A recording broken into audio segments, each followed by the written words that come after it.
आज हम लोग 10th क्लास सामाजिक विज्ञान के जो इतिहास विषय है और इस इतिहास विषय के जो अंतिम चैप्टर है प्रेस संस्कृति और राष्ट्रवाद। प्रेस संस्कृति और राष्ट्रवाद के जो भी VVI जो ऑब्जेक्टिव होगा और इस ऑब्जेक्टिव के साथ साथ जो भी स्मरणीय तथ्य होगा उसे क्या करेंगे हम लोग कवर करेंगे। उसे क्या करेंगे कवर करेंगे, एक एक करके क्या करना है कवर करना है और ऐसा पढ़ना है ताकि दिमाग में क्या हो जाए एक बार बैठ जाए और पैटर्न लोग लगा दीजिए फिर दोबारा क्या हो दिमाग से उतरे नहीं कब एग्जाम के बीतला के बाद ही। चूंकि इसमें एक चीज है आपको एक ऐसा टॉपिक मिलेगा राष्ट्रवाद, जो राष्ट्रवाद का कि हम लोगों ने अभी पढ़ा है। हम लोगों ने अभी भारत में राष्ट्रवाद के बारे में पढ़ा है, हमने यूरोप के राष्ट्रवाद के बारे में भी पढ़ा है।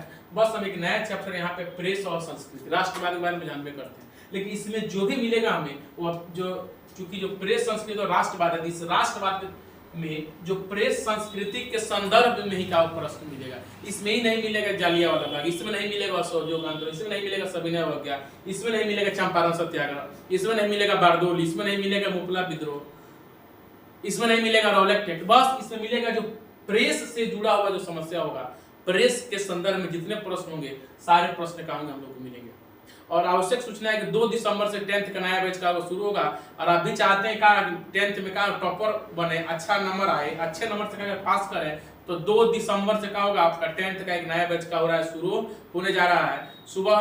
सुबह में चलेगा, समय भी बता दीजिए कितने बैच रहेगा, लेकिन अभी फिलहाल जानिए कि 2 दिसंबर से 10th का नया बैच का होगा शुरू होगा। चलिए अब क्या करते हैं, शुरू करते हैं इस चैप्टर का जो भी क्या है स्मरणीय तथ्य है, उस स्मरणीय तथ्य को क्या करते हुए पढ़ते हुए फिर हम क्या बढ़ेंगे आगे बढ़ेंगे। ठीक है, चलिए इस चैप्टर है कौन प्रेस संस्कृति और राष्ट्रवाद। तो इस प्रेस संस्कृति और राष्ट्रवाद के अंतर्गत जो भी हमें स्मरणीय तथ्य मिलेगा उस स्मरणीय देखिए यहाँ पर स्मरणीय तथ्य मिलेगा उसको क्या करते हुए हम लोग एक एक करते हुए क्या करेंगे आगे बढ़ेंगे।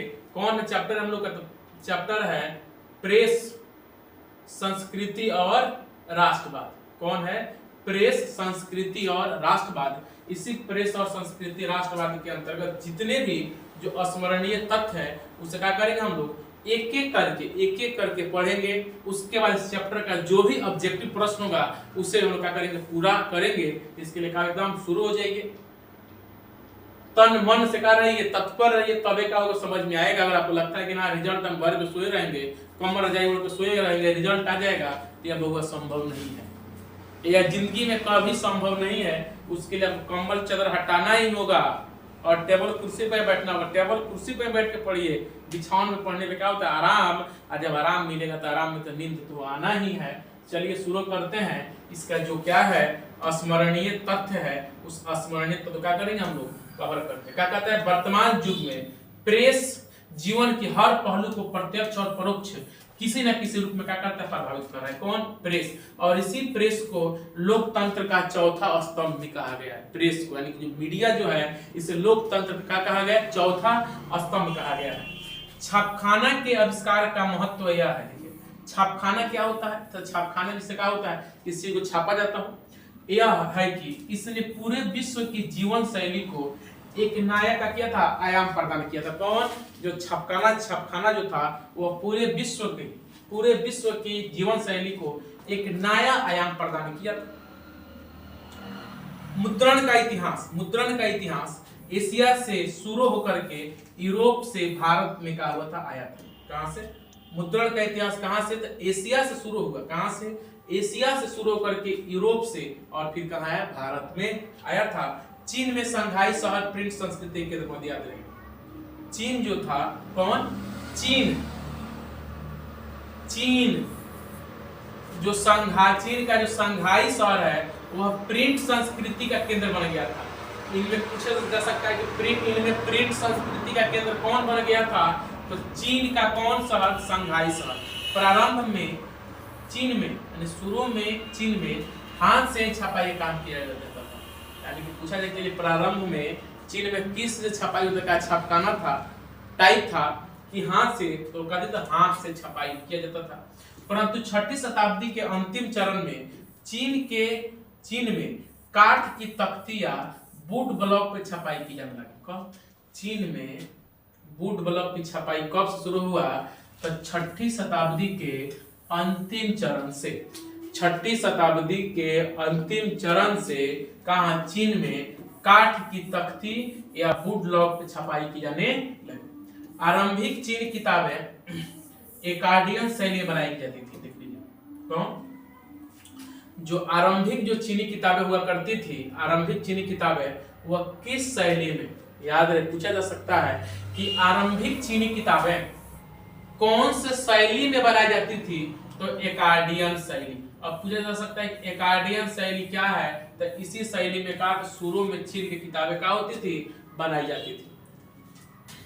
105 ईस्वी में टस प्लाईलून ने कपास एवं मलमल की पट्टियों से कागज बनाया था।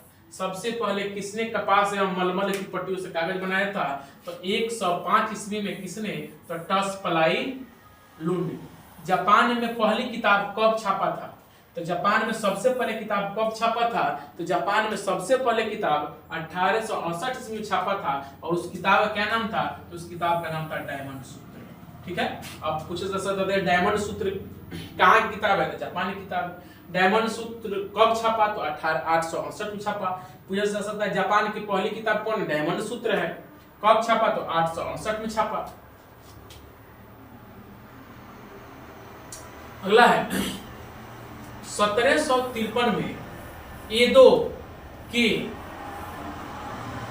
कितागावा उतमारू ने, नाम है सभी कहाँ के, तो टोक्यो के कितागावा उतमारू ने एक नई चित्रकला शैली विकसित की थी, जिसका नाम क्या था, उकिया, अर्थात तैरती हुई दुनिया का चित्र। यह किसने बनाया था, तो 1753 में कहाँ के, तो टोक्यो के कौन, तो कितागावा उतामारू ने।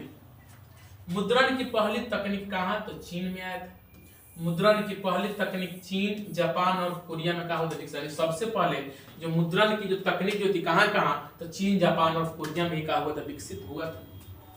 1041 ईस्वी में एक चीनी व्यक्ति पी सेंग ने मिट्टी की मुद्रा बनाई थी। पूछा जा सकता है, बताइए इनमें चीन का वो कौन सा व्यक्ति है जिसने मिट्टी की मुद्रा बनाया, तो वो कौन व्यक्ति है, तो पी सेंग है। कौन है, पी सेंग वो व्यक्ति है। कहाँ के हैं, चीन के हैं। कब बनाए, तो 1041 में। कब बनाए, तो 1041 में बनाए।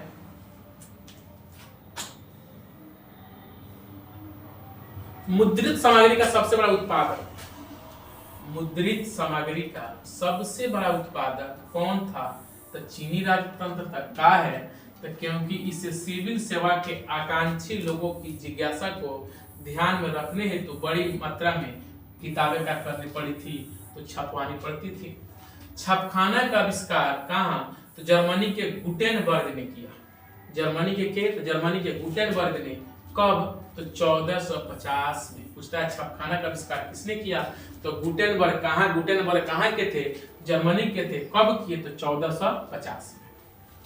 13वीं सदी के अंतिम में रोमन मिशनरी एवं मार्को पोलो द्वारा ब्लॉक प्रिंटिंग के नमूने यूरोप में पहुंचा था। ठीक, कब, तो 13वीं सदी के अंतिम दौर में रोमन मिशनरी एवं मार्को पोलो द्वारा ब्लॉक प्रिंटिंग के नमूने का हुए थे, यूरोप का हुए थे, पहुंचे थे।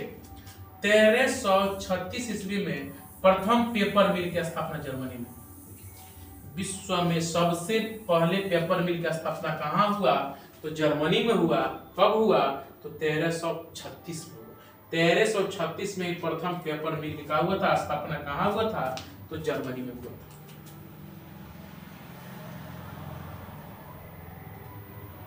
अगला है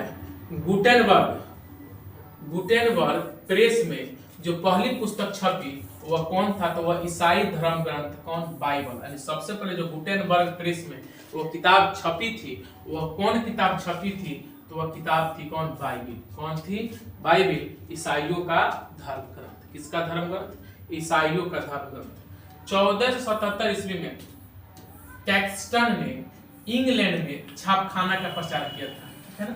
पूछा जा सकता है प्रश्न कि इंग्लैंड में छापखाना का प्रचार किसने किया, इंग्लैंड में छापखाना का प्रचार, तो कौन थे, टैक्सटन ने ही क्या किया था, इंग्लैंड में छापखाना का प्रचार किया था। और कैक्सटन ने इंग्लैंड में छापखाना का प्रचार कब किया था? तो 1477 ईस्वी में। कब किया था? तो 1477 ईस्वी में किया था। गुटेनबर्ग का जन्म कहाँ हुआ था? तो जर्मनी में हुआ था। कहाँ हुआ था? जर्मनी में हुआ था। और उसी ने सबसे पहले बाइबिल छापा था। सबसे पहले बाइबिल को किसने छापा था? तो गुटेनबर्ग ने छापा था। गुटेनबर्ग कहाँ के थे? तो जर्मनी के थे। ठीक है। 1475 ईस्वी में सर विलियम कैक्सटन ने मुद्रण कला को इंग्लैंड में लाए थे। ठीक है ना। मुद्रण कला को इंग्लैंड में किसने लाया? किसने लाया मुद्रण कला को इंग्लैंड में? किसने लाया था बउआ मुद्रण कला को इंग्लैंड में? तो बताइए किसने लाया था? तो वह थे सर विलियम कैक्सटन थे। और यही सर विलियम कैक्सटन ने मुद्रण कला को इंग्लैंड में लाया। कब लाया? तो 1475 में लाया। 1475 में लाया। देखिए कि एक लाइन है, लाइन हम लोग एक लाइन में पूरा नहीं किए और प्रश्न का भरमार हो गया। 3-4 प्रश्न इतना ही में क्या होगा? बनेगा। इसलिए ध्यान से समझिए। और वेस्टमिनिस्टर, कौन? वेस्टमिनिस्टर कस्बे में उनका प्रथम प्रेस स्थापित हुआ था। यानी कि जो 1475 में सर विलियम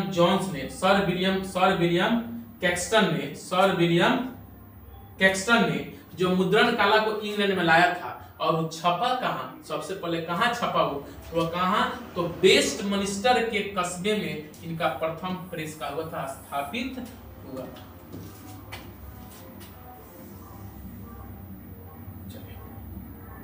अगला है, धर्म विरोधी विचारों के प्रसार को रोकने के लिए रोमन चर्च ने इक्विजिशन नामक संस्था का गठन किया था। अब पूछेगा इक्विजिशन संस्था क्या है? तो यह धर्म विरोधी प्रचार को रोकने के लिए, इसे किस धर्म विरोधी प्रचार को रोकने के लिए का एक संस्था था। और इसे किसने चालू किया संस्था को? तो रोमन चर्च ने ही। कौन? इक्विजिशन नामक संस्था किसने शुरू किया था, गठन किया था? तो रोमन चर्च ने। काहे के लिए किया था? तो धर्म विरोधी विचार के प्रसार का करने के लिए, रोकने के लिए। मार्टिन लूथर का कथन है कि मुद्रण ईश्वर की दी हुई महानतम देन है और सबसे बड़ा तोहफा है। पूछता है यह किसका कथन है कि मुद्रण ईश्वर की दी हुई महानतम देन है और सबसे बड़ा तोहफा है? तो यह कथन किसका है? तो यह कथन मार्टिन लूथर का है। किसका है? तो यह कथन मार्टिन लूथर का है। मार्टिन लूथर ने ही कहा था कि मुद्रण ईश्वर की दी हुई महानतम देन है और सबसे बड़ा क्या है? तोहफा है। और इंग्लैंड में सर्वधारण पाठकों के लिए सस्ती किताबें छापी गई, जिसे चैप्स बुक किताब कहा गया। यानी कि एक पेंसिया, ठीक है, एक पेंसिया का संबंध है। तो एक पेंसिया का संबंध कथी से है? तो इंग्लैंड में सभी लोगों के सभी सर्वसाधारण पाठक के लिए जो सबसे सस्ता किताब छापा गया था उसे चैप्स बुक या पेंसिया किताबें कहा जाता था। फ्रांस में भी सस्ती किताबें छापी गई थी, जिन्हें बिब्लियोथिक ब्लू कहा जाता था। बिब्लियोथिक ब्लू किसे कहा जाता था? तो फ्रांस में छापी जाने वाली सस्ती किताब को ही बिब्लियोथिक ब्लू कहा जाता था।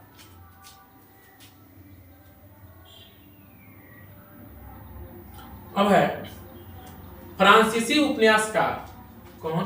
फ्रांसीसी उपन्यासकार लुई शेक्सपियर मार्सिये का मानना था कि छापखाना प्रगति का सबसे ताकतवर औजार है।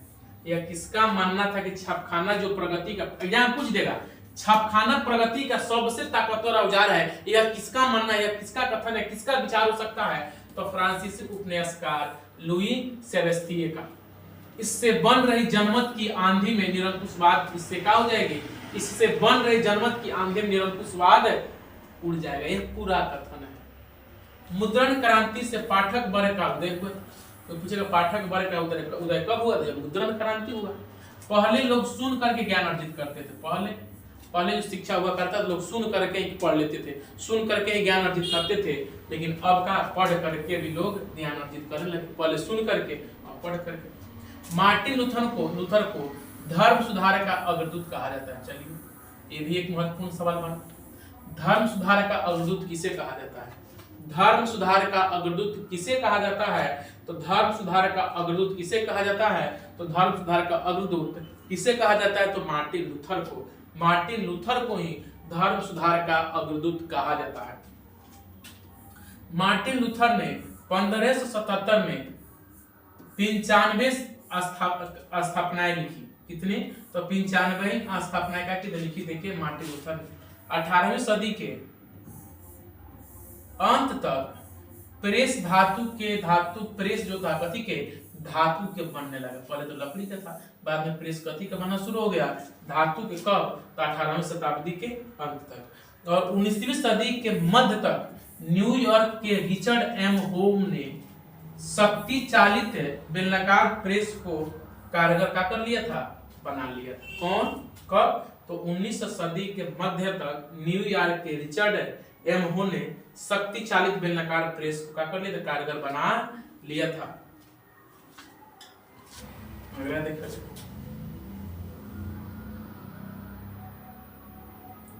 20वीं सदी के प्रारंभ से बिजली से चलने वाली छापखाने ने तेजी से काम करना शुरू कर दिया। कथी से? तब कब कौन से सदी में छापखाने बिजली से चलना शुरू हो गया? तो 20वीं सदी में। और प्रिंटिंग प्रेस सबसे पहले कब? तो भारत में पुर्तगाली धर्म प्रचारकों द्वारा 16वीं सदी में लाया गया था। भारत में प्रिंटिंग प्रेस कब आया था? तो 16वीं सदी में आया था। किसने लेकर आया था? तो पुर्तगाली धर्म प्रचारकों के द्वारा आया था। जो पुर्तगाली जो धर्म प्रचार करने के लिए भारत आए थे, उन्होंने ही अपने साथ प्रिंटिंग प्रेस का हुआ था लेकर के भारत आए थे।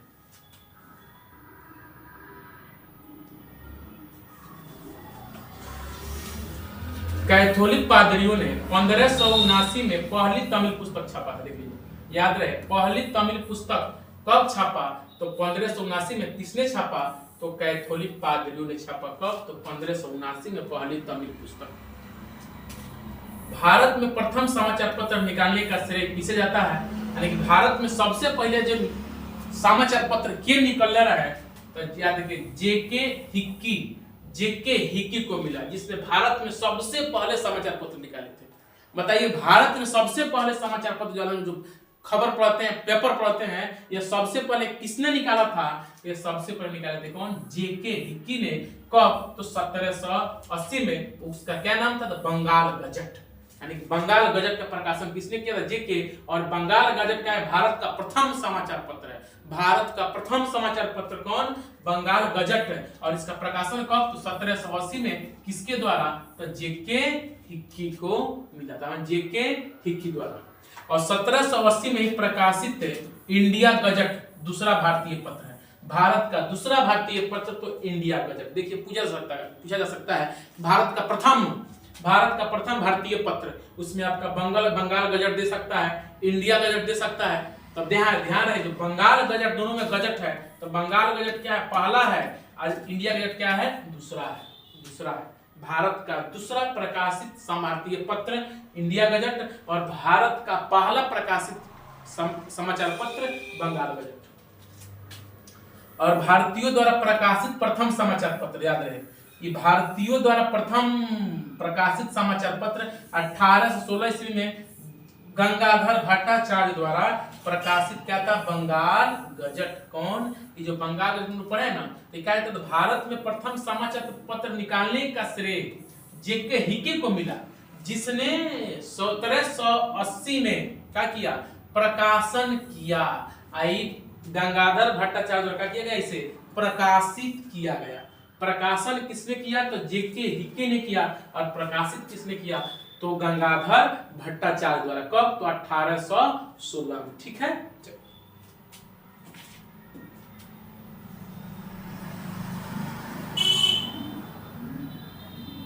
अगला देखिए, बंकिमघम ने अपने पत्रकारिता के माध्यम से प्रेस को जनता का प्रतिबिंब बनाया था। किसने प्रेस को जनता का प्रतिबिंब बनाया? तो बंकिमघम ने। अपने किसके माध्यम से? तो पत्रकारिता के माध्यम से।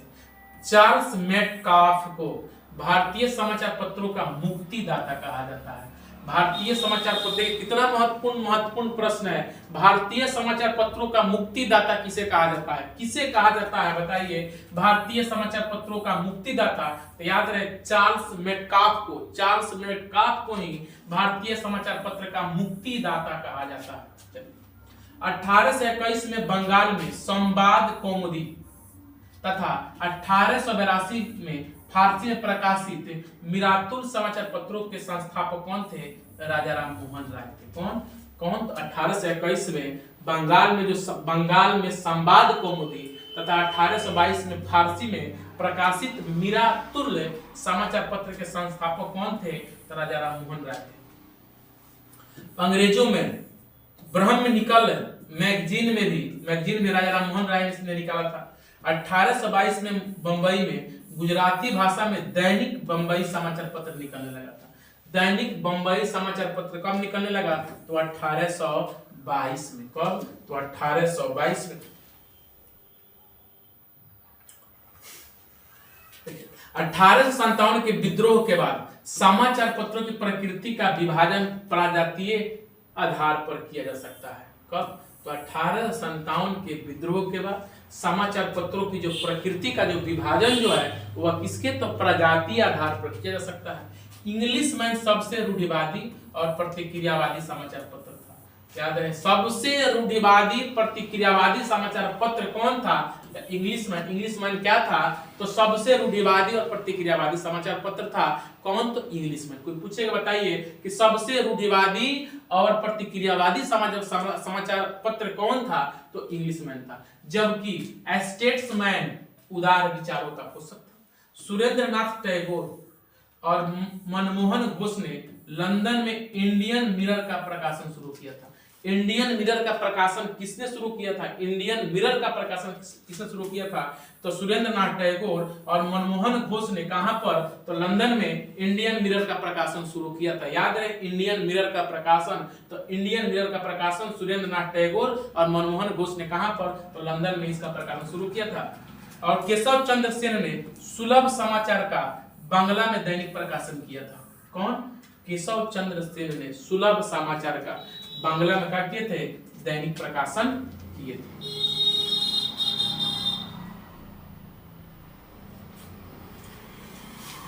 अठारह में ईश्वर चंद्र विद्यासागर ने सोम प्रकाश का प्रकाशन साप्ताहिक रूप में किस भाषा में किया था? बांग्ला में किया था। मोतीलाल घोष के संपादन में 1868 ईस्वी में अंग्रेजी बांग्ला साप्ताहिक के रूप में अमृत बाजार पत्रिका का प्रेस के इतिहास में महत्वपूर्ण स्थान है। और 1878 में लिटन के वर्नाकुलर प्रेस के एक्ट से बचने के लिए यह रातों रात अंग्रेजी में कहाँ लगा था? प्रकाशित। पूछा जाता है कि इनमें से कौन सा समाचार पत्र है जिसने रातों रात अपना भाषा का चेंज कर लिया, हिंदी से अंग्रेजी कर लिया था? तो वह कौन था? वही अमृत बाजार पत्रिका था। कौन हुआ करता था? तो अमृत बाजार पत्रिका हुआ करता था। और यही अमृत बाजार पत्रिका जो हुआ करता था, जब वर्नाकुलर प्रेस एक्ट आता है 1878 में, उसके बाद रातों रात क्या कर लेता है? अपना भाषा चेंज कर लेता है। इसीलिए अमृत बाजार पत्रिका का जो इतिहास है का भारतीय इतिहास में क्या है? इसका बहुत ही प्रेस के इतिहास में इसका बहुत ही महत्वपूर्ण स्थान है। प्रेस के इतिहास में सबसे महत्वपूर्ण स्थान किसका है? तो अमृत बाजार पत्रिका का है। काहे है? तो 1878 में जब वर्नाकुलर प्रेस एक्ट आता है तो उसमें प्रेस की भाषा को बदल दिया जाता है। तो यह जो अमृत बाजार पत्रिका जो था रातों रात अपना भाषा का चेंज कर लिया था। इसीलिए प्रेस के इतिहास में इसका क्या है? बहुत ही महत्वपूर्ण स्थान है। और ये रातों रात किस भाषा में? तो अंग्रेजी भाषा में प्रकाशित होने लगा था। 1899 में अंग्रेजी मासिक के हिंदुस्तान रिव्यू की स्थापना सच्चिदानंद सिन्हा ने किया था। किसने? तो 1889 में अंग्रेजी मासिक हिंदुस्तान रिव्यू की स्थापना किसने किया था? तो सच्चिदानंद सिन्हा ने किया था। बाल गंगाधर तिलक के संपादन में 1881 में मुंबई से अंग्रेजी भाषा में मराठा और मराठी में कैसे का हुआ था? शुरुआत हुआ।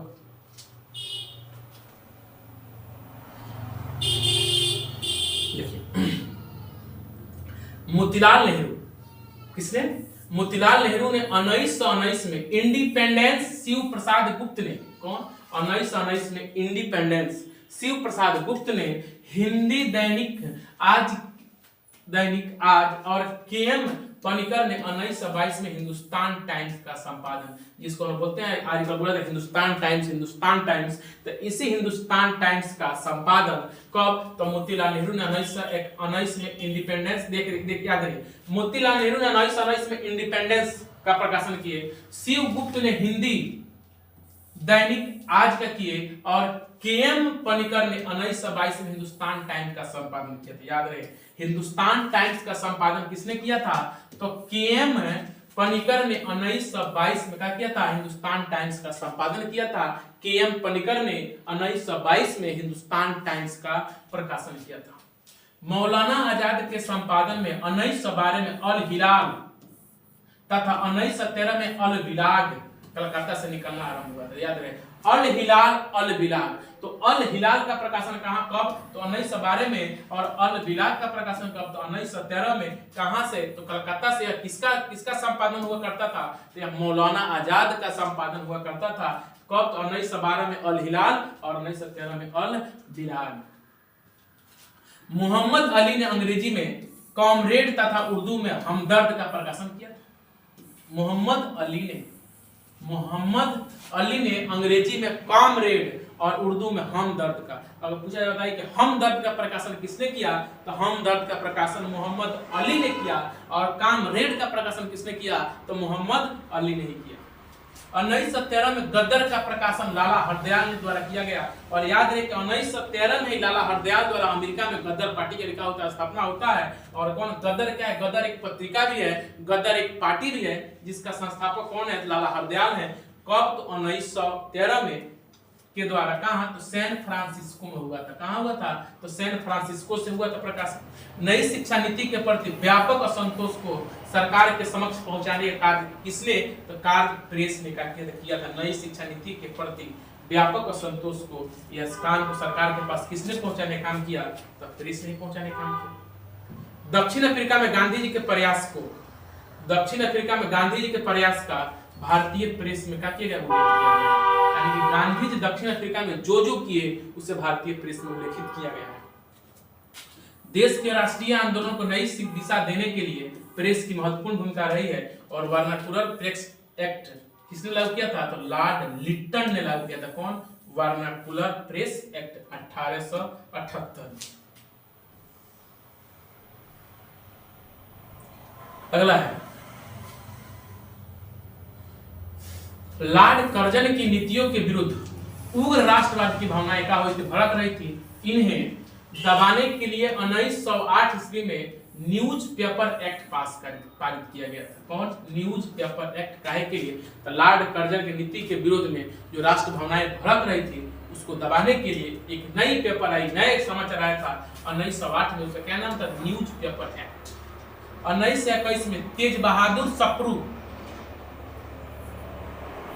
कौन, तेज बहादुर सप्रू की अध्यक्षता में प्रेस कमेटी बनाई गई थी। याद रहे प्रेस कमेटी किसकी अध्यक्षता में, तो तेज बहादुर सप्रू की अध्यक्षता में ही का तो प्रेस कमेटी बनाया गया था। कब, तो 1921 में। याद रहेगा ना, 1921 में तेज बहादुर सप्रू के नेतृत्व में प्रेस कमेटी बनाया गया था।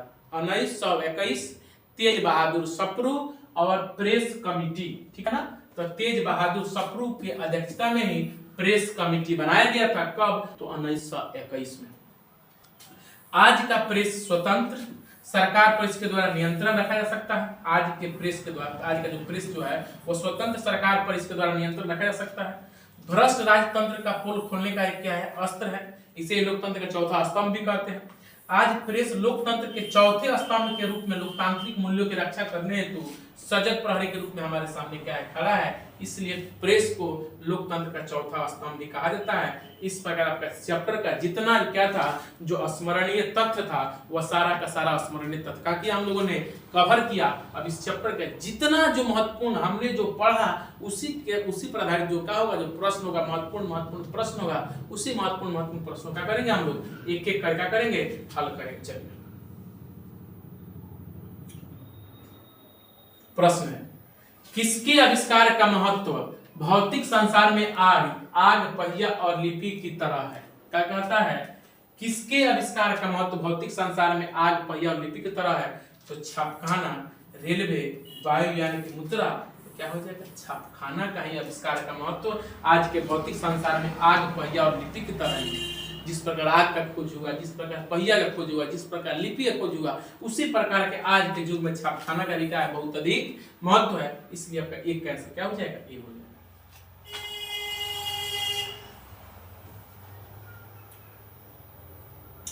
कागज का आविष्कार किस देश में हुआ?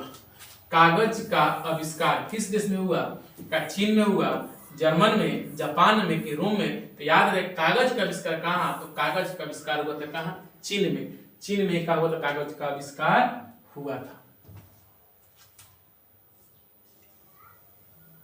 देखिए दो हो गया है, चलिए दो होगा तो क्या कीजिएगा। किस देश में सरकारी नौकरी की प्रतियोगिता परीक्षा में मुद्रित सामग्री की मांग बढ़ा दी गई? वो किस देश में सरकारी नौकरी की प्रतियोगिता परीक्षा में मुद्रित सामग्रियों की क्या हुआ था, मांग बढ़ा दिया गया था? का जापान में, का चीन में, भारत में, इंग्लैंड में? तो याद रहे कौन, चीन में। चीन देश में सरकारी नौकरी की प्रतियोगिता परीक्षा में क्या हुआ था, मुद्रित सामग्री का कर दिया गया था, बढ़ा दिया गया। ठीक है, 4 में देखिए, विश्व में सर्वप्रथम मुद्रण की शुरुआत कहाँ हुआ था? कहाँ हुआ था वो विश्व में सबसे पहले मुद्रण की शुरुआत किस जगह हुआ था? अभी आपका कि हम बताएं कि बताइए कहाँ पे मुद्रण की शुरुआत हुआ था? तो कहाँ, तो चीन में ही सबसे पहले कहाँ हुआ था, मुद्रण की शुरुआत हुआ था।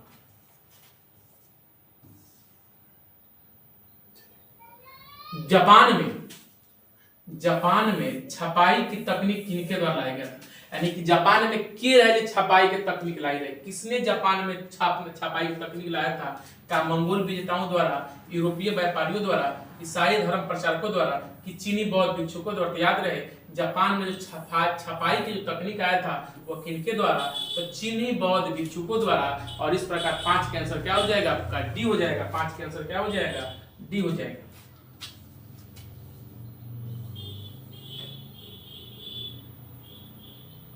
चीनी व्यक्ति कौन? चीनी व्यक्ति पी सेंग ने मिट्टी की मुद्रा पढ़ाए हैं, अगर आपने पढ़ा होगा तो याद होगा। बताइए चीनी व्यक्ति पी सेंग ने मिट्टी की मुद्रा कब बनाई थी? का 1841 में बनाई थी, 1041 में, 1031 में कि 1240 में? कब बनाई थी? तो याद रहे कब बनाई थी, तो 1041 में ही वो चीन के व्यक्ति हुआ करते थे पी सेंग, जिसने मिट्टी की मुद्रा का की थी, बनाई थी।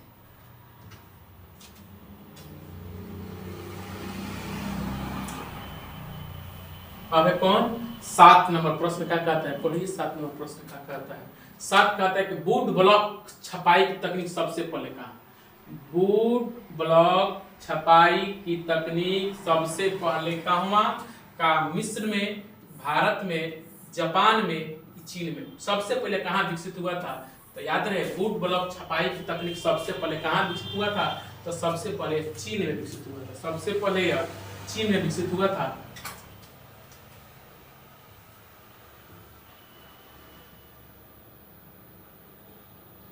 अगला देखिए, 13वीं सदी में किसने ब्लॉक प्रिंटिंग के नमूने यूरोप में पहुंचाया है? 13वीं सदी में आखिर कौन व्यक्ति थे जिसने ब्लॉक प्रिंटिंग के नमूने कहाँ यूरोप में पहुंचाए थे? का वो मार्को पोलो थे, का वो निकितिन थे, का एडिसन थे, कि मेगास्थनीज थे? तो याद रहे वो कौन थे, वो मार्को पोलो ही थे, जिसने 13वीं सदी में ब्लॉक प्रिंटिंग के नमूने को कहाँ पहुंचाया था? तो यूरोप में पहुंचाया था।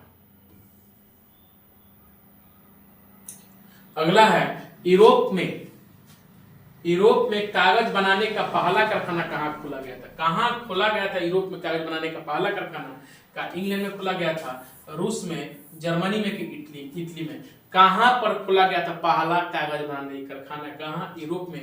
तो याद रहे कहाँ? जर्मनी में। और सबसे पहले छपाई काम शुरू कहाँ होता है? जर्मनी में। किसके द्वारा? तो गुटेनबर्ग के द्वारा। कौन सी किताब बोलिए? बाइबल।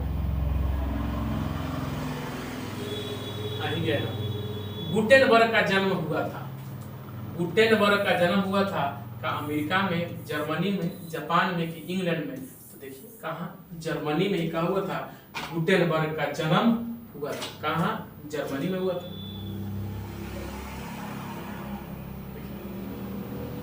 इंग्लैंड में। कहाँ? इंग्लैंड में मुद्रण कला को पहुंचाने वाला कौन था? वो कौन से व्यक्ति थे जिसने मुद्रण कला को इंग्लैंड पहुंचाया था? क्या वो हैमिल्टन थे, कैक्सटन थे, एडिसन थे कि स्मिथ थे? तो याद रहे कौन थे? कैक्सटन थे। किसने? कैक्सटन ने ही इंग्लैंड में मुद्रण कला का किया था, पहुंचाया था। किसने? तो कैक्सटन ने।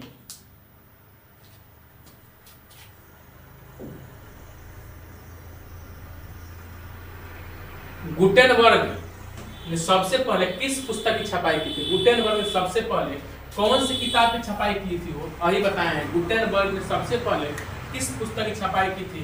क्या कुरान की, गीता की, हदीस की, बाइबल की? बताओ तो बाबू हमारा कौन? बाइबल। कौन?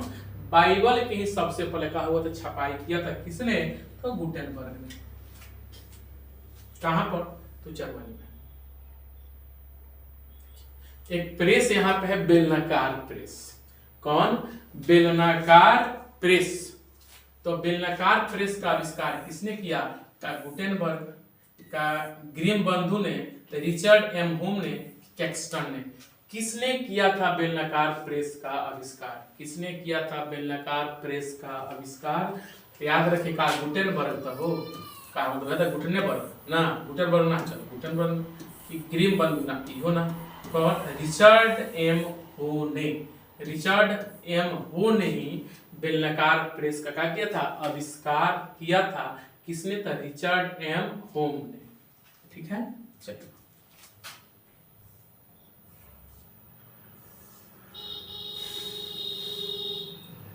छापखाना का आविष्कार किसने किया? किसने किया था वो छापखाना का आविष्कार?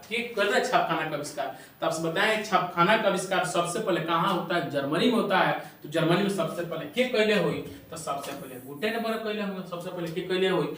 गुटेनबर्ग ने छापखाना का किया था, आविष्कार किया था।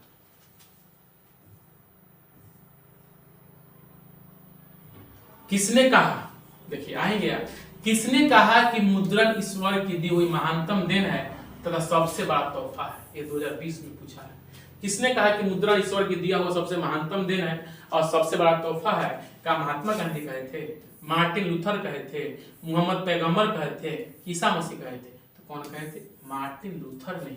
मार्टिन लूथर नहीं कहे थे कि मुद्रण ईश्वर की दी हुई सबसे बड़ी महानतम देन है, सबसे बड़ी क्या है? तोहफा है।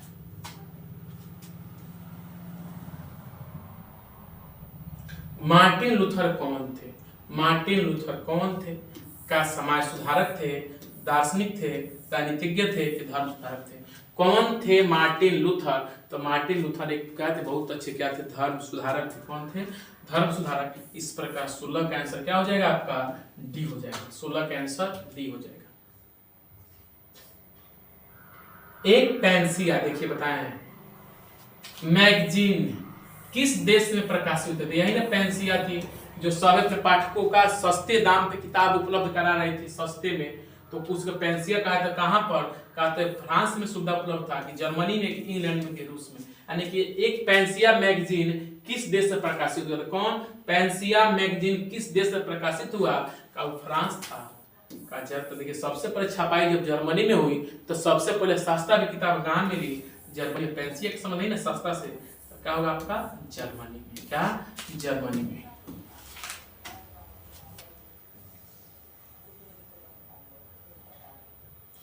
पंचानवे स्थापनाएं किसने लिखी है? 95 स्थापनाएं किसने लिखी है?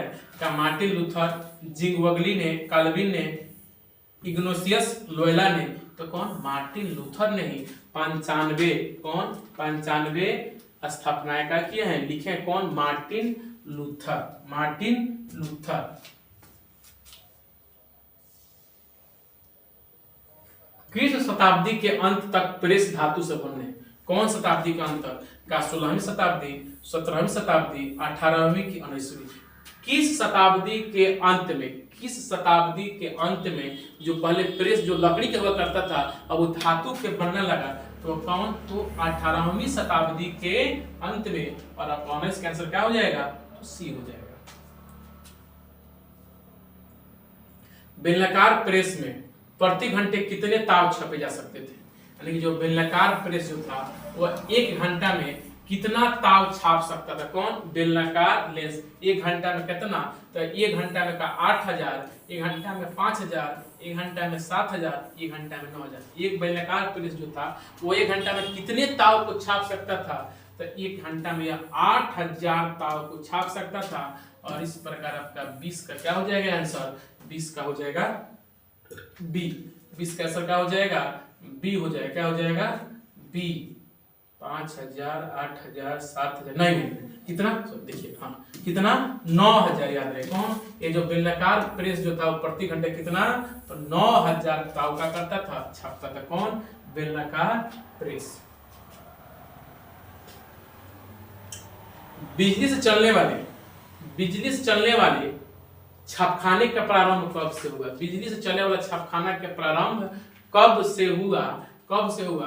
का 18वीं सदी से हुआ, का 16वीं सदी से, का 19वीं सदी की 20वीं सदी? याद रहे 20वीं सदी के आरंभ से ही बिजली से चलने वाले छापखाना का हुआ, छापखाना का प्रारंभ हुआ। तो कब? 20वीं सदी से। देखिए इसके पहले सवाल में लगता है कुछ गलती है, कुछ गलती है। बेलनाकार प्रेस नहीं, 8000 मानिएगा। कितना मानिएगा आप? बेलनाकार प्रेस में प्रति घंटे कितना था? 8000। 9000 नहीं, 8000 क्या कीजिएगा आप? मानिएगा। 9000 में गलती होने की संभावना है, 8000 में गलती होने की संभावना नहीं है। देखिए, भारत में पहला छापखाना किन लोगों ने लाया? भारत में सबसे पहले छापखाना के लेके आई रहा है? तो बताया ना, पुर्तगाली ईसाई मिशनरियों द्वारा, यानी धर्म प्रचार करने के लिए। कौन? तो पुर्तगालियों ने क्या किया था? भारत में सबसे पहले छापखाना मशीन लेकर आए थे। कब लेकर आए थे बताइए? तो बताइए कब लेकर आए थे? भारत में पहला छापखाना कहां लगाया गया? आइए क्वेश्चन है, भारत में तो मालूम चल गया सब। पहला छापखाना पुर्तगाली लेके आई रहे लोग। तो भारत में पहला छापखाना कहां लगाया गया था? कहां? बंबई में लगाया गया था, गोवा में, कलकत्ता में, कि मद्रास में? याद रहे कहां लगाया गया था? भारत में पहला छापखाना पुर्तगाली द्वारा लगाया गया था, लेकिन सबसे पहले कहां लगाया गया? तो गोवा में लगाया गया था। कहां लगाया गया था? तो गोवा में लगाया गया था।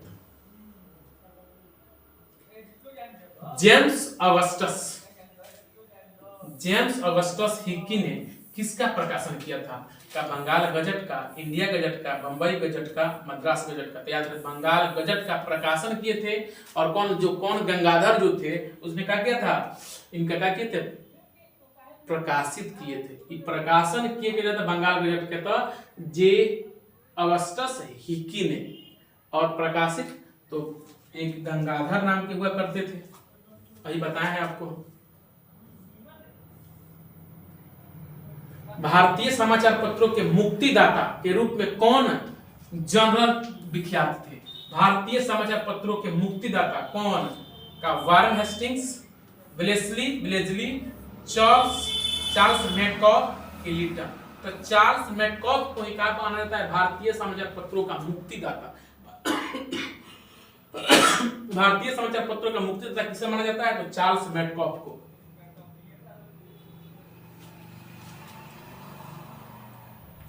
भारत में प्रथम समाचार पत्र निकालने का श्रेय किसे जाता है?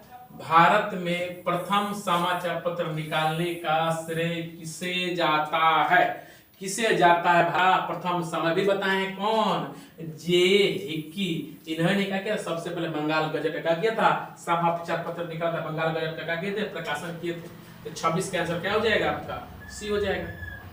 संवाद कौमुदी महोत्सव, सॉरी संवाद कौमुदी महोत्सव बोल रहे हैं। संवाद कौमुदी का प्रकाशन किसने किया था? राजा राममोहन राय, महात्मा गांधी, बाल गंगाधर तिलक की लोकमान्य तिलक। किसने किया था? किसने किया था संवाद कौमुदी का संपादन, प्रकाशन? तो याद रहे कौन? तो राजा राम मोहन राय। और इस प्रकार 27 का आंसर क्या हो जाएगा आपका? तो 27 का आंसर हो जाएगा, ये हो जाएगा।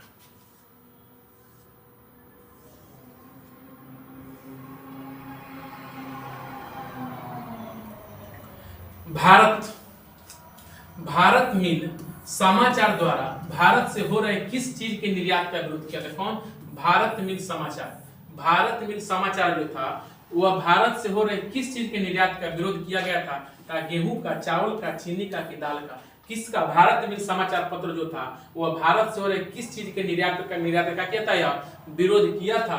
तो वह का गेहूं था कि चावल की, चीनी की दाल, याद रखिए चावल के निर्यात का क्या था, यह विरोध किया था। कौन? भारत मिल समाचार। भारत मिल समाचार द्वारा ही भारत में हो रहे किसका? तो चावल के निर्यात का हुआ था, विरोध किया गया था।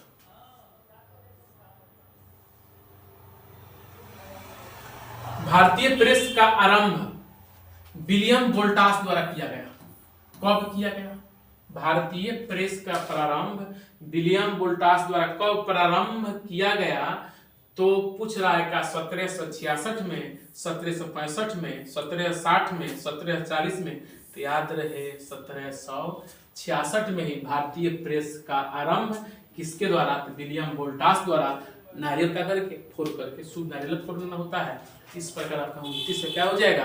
तो 29 का आंसर हो जाएगा ए। यहाँ तो उब जात हुई ना हो, उब जाएगी। तो गीत सुने के आसान मत रहिए बाबू, तारा का होई गीतों सुने के मिली, गीत सुने के होई तब तो बहुत लोग बा तारा गीतों सुनाई, मनोरंजन खाई, तारा का करी नचबो करी।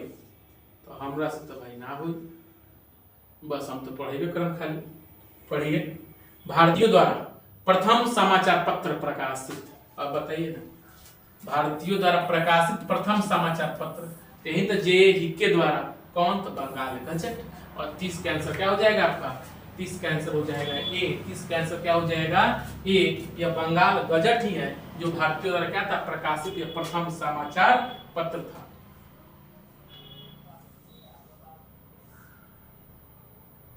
कुछ घबराया है। संवाद कौमुदी का प्रकाशन किस भाषा में? संवाद कौमुदी का प्रकाशन किस भाषा में? हिंदी में हुआ था, बांग्ला में कि अंग्रेजी में, गुजराती में? किस भाषा में संवाद कौमुदी का प्रकाशन हुआ था? बताइए, बताइए किस भाषा में क्या हुआ था? संवाद कौमुदी का हुआ था। संवाद कौमुदी का प्रकाशन किस भाषा में हुआ था? बताइए किस भाषा में हुआ था?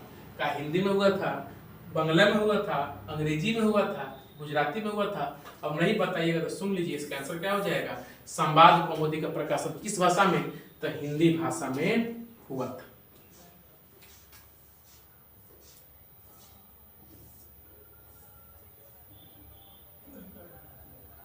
राजा राम मोहन राय ने फारसी के किस पत्रिका का संपादन किया था? का राष्ट्र गुफ्तार, जामे जमशेद, अखबार सौदागर कि मिरातुल अखबार? इनमें से कौन सा वह समाचार पत्र था जिसका संपादन राजा राम मोहन राय ने किस भाषा में? तो फारसी भाषा में किए थे।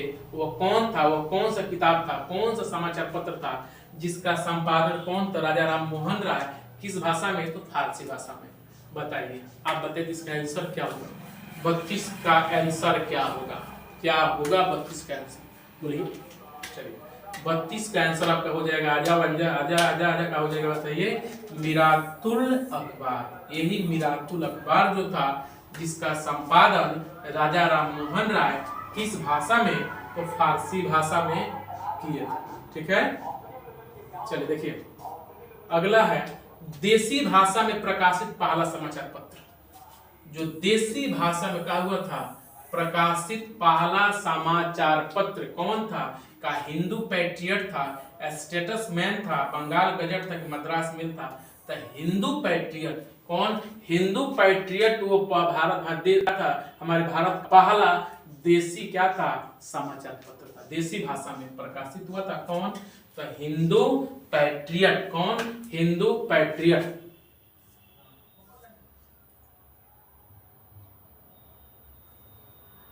किस विद्रोह के बाद समाचार पत्रों की प्रकृति का विभाजन का हो गया? प्रजातंत्रीय आधार पर का हो गया?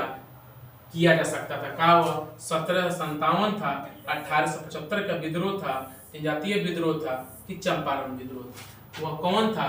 तो 1875 का क्या था? वह विद्रोह था, जिस विद्रोह के बाद समाचार पत्रों की प्रकृति का विभाजन का हो गया था? तो प्रजातंत्रीय आधार पर का हो गया था? आधार पर किया गया था। कौन था? 1875 के विद्रोह के बाद। कौन सा समाचार पत्र उदार विचारों का पोषक था? कौन सा समाचार पत्र जो था वह उदार विचारों का क्या था? पोषक था? का इंग्लिश में नहीं, उदार विचार का पोषक नहीं था, का मद्रास में था, स्टेटस में था कि पायनियर था? इनमें कौन था उदार विचार का पोषक? तो कौन होगा आपका स्टेटस मैन। स्टेट्स मैन जो समाचार पत्र हुआ करता था, यह उदार विचारों का हुआ करता था, उदार विचारों का पोषक हुआ करता था। हिंदुस्तान रिव्यू का प्रकाशन किसने आरंभ किया था? किसने हिंदुस्तान रिव्यू का प्रकाशन आरंभ किया था? का रामकृष्ण वर्मा थे, श्री कृष्ण सिंह थे, मजहरुल हक थे कि सच्चिदानंद सिन्हा थे? तो याद रहे यही सच्चिदानंद सिन्हा थे जिसने हिंदुस्तान रिव्यू का क्या किया था? प्रकाशन किया था। और 36 का आंसर क्या हो जाएगा आपका? डी हो जाएगा। 36 का आंसर क्या हो जाएगा? डी हो जाएगा। लाला हरदयाल ने किस समाचार पत्र का प्रकाशन किया था? ये बताएं आपको। लाला हरदयाल ने किस समाचार पत्र का प्रकाशन किया था? का गद्दर का, युगांतर का, वंदे मातरम का, हिंदू का? याद रहे गद्दर का किए थे इन्होंने प्रकाशन किए थे। कब? तो 13 में। बॉम्बे क्रॉनिकल का प्रकाशन किसने किया था? बॉम्बे क्रॉनिकल का प्रकाशन किसने किया था? का एमजी रनाडे ने, बाल गंगाधर तिलक ने, गोपाल कृष्ण गोखले ने कि फिरोज शाह मेहता ने? किसने बॉम्बे क्रॉनिकल का प्रकाशन किया था? तो फिरोज शाह मेहता। कौन? फिरोज शाह मेहता ने ही बॉम्बे क्रॉनिकल का प्रकाशन किया था। और इस प्रकार 29 का आंसर क्या हो जाएगा आपका? डी हो जाएगा। श्रीमती एनी बेसेंट ने होम रूल के पक्ष में लोकमत का गठन किस पत्रिका द्वारा किया था? कौन? श्रीमती एनी बेसेंट ने होम रूल के पक्ष में लोकमत का गठन किस पत्रिका के द्वारा किया था? का वह यंग इंडिया था? क्या न्यू इंडिया था? का वंदे मातरम था? स्वराज था? तो आंसर क्या हो जाएगा आपका? New India. यही वह न्यू इंडिया पत्रिका हुआ करता था जिसके माध्यम से श्रीमती एनी बेसेंट ने होम रूल के पक्ष में लोकमत का किया था, लोकमत का गठन किया था। अगला है सोम प्रकाश का प्रकाशन किसने किया? देखिए सोम प्रकाश का प्रकाशन किसने किया था? सोम प्रकाश का प्रकाशन तो का ईश्वर चंद्र विद्यासागर थे, का राजा राम मोहन राय थे, का सुरेंद्र नाथ टैगोर थे, कि महात्मा गांधी थे? याद रहे कौन थे? वह व्यक्ति थे ईश्वर चंद्र विद्यासागर। इन्होंने ही सोम प्रकाश का प्रकाशन किया था। अमृत बाजार पत्रिका का प्रकाशन किसने आरंभ किया? देखिए अमृत बाजार पत्रिका का प्रकाशन नहीं होना चाहिए, प्रकाशित होना चाहिए। किसने प्रकाशन पढ़े थे? कौन थे बताइए? प्रकाशन के पहले सबसे पहले का प्रकाशित के पहले तो बाल गंगाधर तिलक, की गंगाधर भट्टाचार्य, की मोतीलाल घोष, की राजा राम मोहन राय? याद रहे कौन? गंगाधर भट्टाचार्य। और 41 का आंसर क्या हो जाएगा आपका? 41 का हो जाएगा बी, माने छपल है। अहि हिलाल के संपादक कौन थे? अहि हिलाल के संपादक का मोहम्मद अली थे, मौलाना अबुल कलाम आजाद थे, कि महात्मा गांधी थे, कि सर सैयद अहमद खान थे? ये था अल हिलाल के संपादक। अल हिलाल के संपादक तो मौलाना अबुल कलाम आजाद यही थे। कौन? अल हिलाल के कथी थे? संपादक थे। महात्मा गांधी ने किस समाचार पत्र के माध्यम से अपने विचारों का राष्ट्रवादी आंदोलन का प्रचार किया था? क्या वह न्यू इंडिया था, हिंदुस्तान टाइम्स था? क्या न्यू इंडिया था कि हिंदुस्तान टाइम्स, कि यंग इंडिया, कि वंदे मातरम? तो याद रहे गांधी जी ने समाचार पत्र के माध्यम से अपने विचारों को राष्ट्रवादी आंदोलन के प्रचार करने के लिए कौन समाचार पत्र? तो यंग इंडिया का किए थे, संपादन किए थे, यंग इंडिया। महात्मा गांधी ने किस पत्र का संपादन किया था? देखिए फिर आइए, का कॉमनवेल्थ, यंग इंडिया, बंगाली की बिहारी? तो यंग इंडिया का गांधी ने क्या था? संपादन किया था।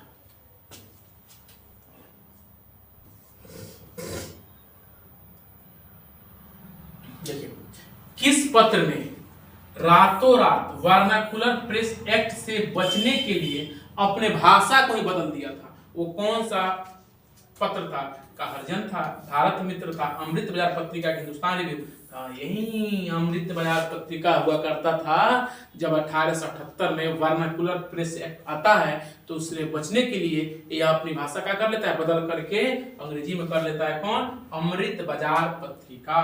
अमृत बाजार पत्रिका। हरिजन पत्रिका का प्रकाशन किसने आरंभ किया था? किसने आरंभ किया था हरिजन पत्रिका का? हरिजन पत्रिका किसके? दिनांक मारिए कौन? महात्मा गांधी ने क्या किया था? इसका प्रकाशन किया था। तिलक ने केसरी का प्रकाशन किस भाषा में किया था? कौन? बाल गंगाधर तिलक ने केसरी का प्रकाशन किस भाषा में? हिंदी में, अंग्रेजी में, मराठी में, कोंकणी में? कथी में? मराठी में। केसरी का प्रकाशन कौन? बाल गंगाधर तिलक ने किस भाषा में? तो मराठी भाषा में किया था।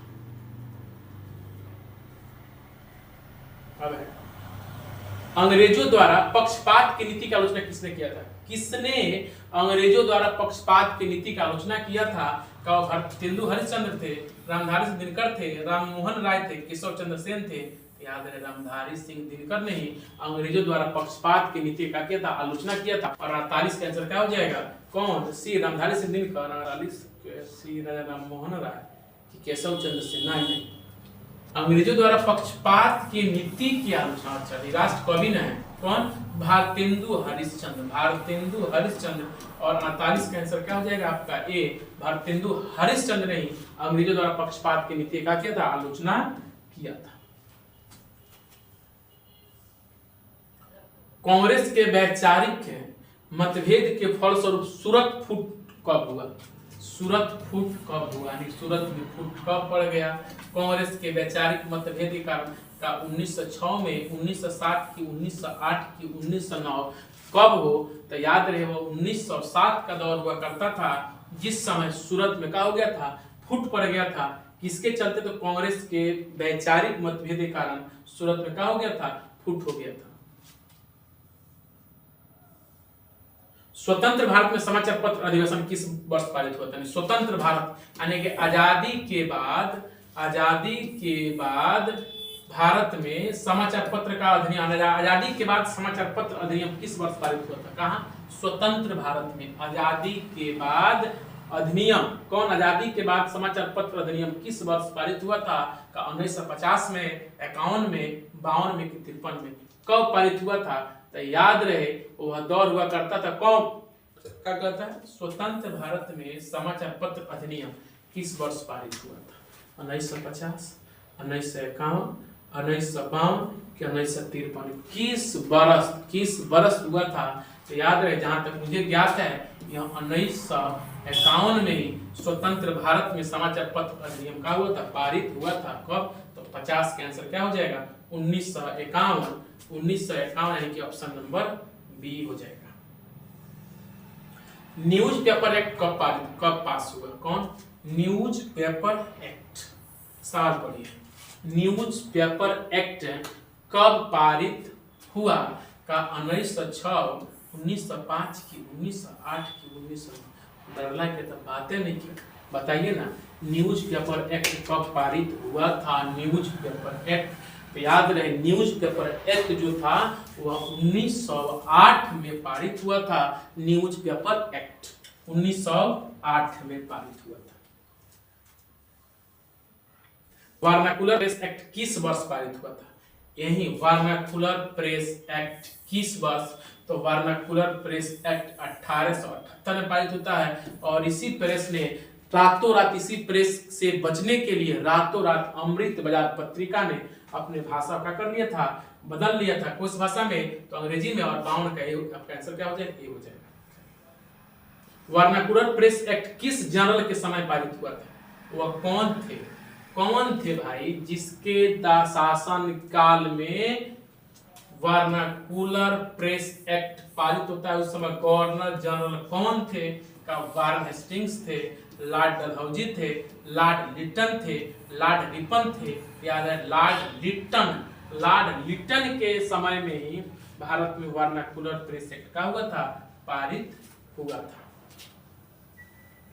आजादी के बाद समाचार पत्र आपत्तिजनक विषय अधिनियम कब पारित हुआ? देखिए, आजादी के बाद आजादी के बाद समाचार पत्र आपत्तिजनक विषय अधिनियम कब पारित हुआ? कब पारित हुआ बताइए, सवाल क्वेश्चन पढ़ लीजिए। कब पारित हुआ? का 1951 में पारित हुआ, 1953 में, 1954 में, 1956 में? कब पारित हुआ था?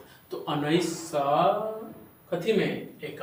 कब? 1951 में ही आजादी के बाद समाचार पत्र आपत्तिजनक विषय अधिनियम का हुआ पारित हुआ। यानी इसके बाद आप समाचार पत्र में किसी प्रकार के आपत्तिजनक विषय को दर्ज नहीं कर सकते।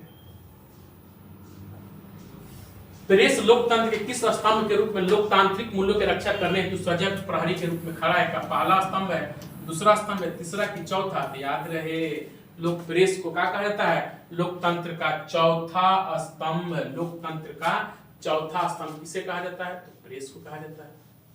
पत्रकारिता, साहित्य, मनोरंजन, ज्ञान, विज्ञान, प्रशासन, राजनीतिक आदि को प्रत्यक्ष रूप से कौन प्रभावित कर रहा है? आज के युग में कौन है जो पत्रकारिता, साहित्य को प्रभावित कर रहा है? मनोरंजन, ज्ञान, विज्ञान, प्रशासन, राजनीतिक आदि को प्रत्यक्ष रूप से? का वो सिनेमा है, का वो नाटक है, का प्रेस है, का टेलीविजन? याद रहे कौन है आपका? वो तो प्रेस है। कौन है? प्रेस है। ठीक है, खत्म हो गया। अब जो आपका इतिहास वाला जो सेशन है, इतिहास आपका सामाजिक विज्ञान का खत्म हो गया है। इतिहास खत्म हो गया और 5 से 7 दिन के अंदर 2 विषय आपका और बाकी है। कौन? बोलिए। अर्थशास्त्र और राजनीतिक विज्ञान। मुश्किल से 8 से 10 दिन इसमें लगेगा। इसके बाद हम क्या करेंगे? पूरा सामाजिक विज्ञान क्या हो जाएगा? खत्म हो जाएगा। उसके बाद तो फिर क्या शुरू करेंगे हम लोग? विज्ञान का शुरू करेंगे। विज्ञान, और विज्ञान के खत्म होने के बाद ही हम लोग हिंदी, संस्कृत या गणित की तरफ क्या करेंगे? बढ़ेंगे। चूंकि गणित है तो गणित में बहुत अधिक समस्याएं उत्पन्न नहीं होगा। हाँ, समस्याएं तो उनके लिए भाई, समस्या तो हर एक चीज में समस्या ही है। खाने में भी समस्या है। अगर मुंह में मान रख लिया, ना चबा लिया, तब समस्या बा। तो समस्या तो पूरा जिंदगी में समस्या है। ठीक है, तो फिर हम लोग क्या करते हैं? कल एक नए विषय के साथ क्या करेंगे? मिलेंगे। तब तक के लिए धन्यवाद। मन लगाइए, खूब पढ़िए।